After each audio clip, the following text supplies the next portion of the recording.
महाराजगंज जिले में विकासखंड निचलौल के पीएमसी कंपोजिट विद्यालय बंजारी पट्टी गिरैया में स्कूल चलो अभियान रैली का शुभारंभ जिला बेसिक शिक्षा अधिकारी महाराजगंज रिद्धि पांडे ने किया। कार्यक्रम की शुरुआत मां सरस्वती की प्रतिमा पर पुष्प अर्पित कर की गई। इस अवसर पर विद्यालय के बच्चों ने सरस्वती वंदना, स्वागत गीत, फरुआही नृत्य और अन्य आकर्षक सांस्कृतिक प्रस्तुतियां दी, जिससे वातावरण आनंदमय हो गया। जिला बेसिक शिक्षा अधिकारी के नेतृत्व में छात्र छात्राओं और शिक्षकों ने रैली निकालकर 100% नामांकन के लिए गांव-गांव जाकर लोगों को प्रेरित भी किया। रैली का उद्देश्य शिक्षा के प्रति जागरूकता बढ़ाना और हर बच्चे को विद्यालय से जोड़ना रहा।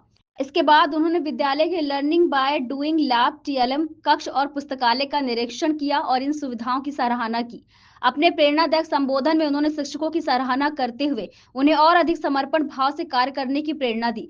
बच्चों को संबोधित करते हुए उन्होंने कहा कि जीवन में लक्ष्य निर्धारित कर उसे प्राप्त करने के लिए कठिन परिश्रम जरूरी है। साथ ही उन्होंने अभिभावकों से आग्रह किया कि वे अपने बच्चों में कोई भेदभाव ना करें और लड़कियों को भी उच्च शिक्षा तक पढ़ने के लिए प्रोत्साहित करें।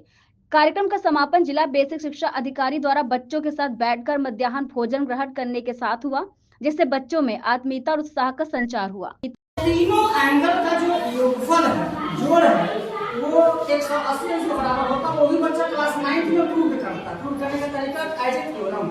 लेकिन कक्षा 7 में भी इस पर सवाल है, कक्षा 6 में भी सवाल है इस पर। त्रिभुज के 2 कोण दिए, कितना कोण बताओ? त्रिभुज के 3 कोण बताओ। तो अब ये बच्चा कागज काट करके इसको रख करके देखेगा कि एक सरल रेखा पर कितना कोण बनता है, प्रूव करते हैं। तो इसको हमने कविता में बात कर दी है।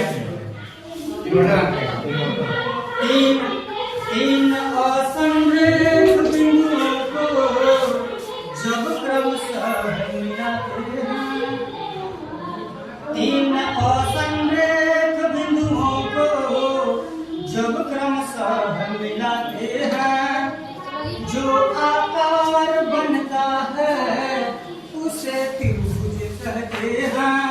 अब त्रिभुज क्या करूं? त्रिभुज में 3 शीर्ष, 3 भुजाएं, 3 कोण होते हैं। त्रिभुज में 3 शीर्ष, 3 भुजाएं, 3 कोण होते हैं। तीनों कोणों का जोड़ 2 समकोण होते हैं। अब बच्चा को ये रहता है कि एक समकोण 2 समकोण में 180। अब इस कंसेप्ट को बहुत सारे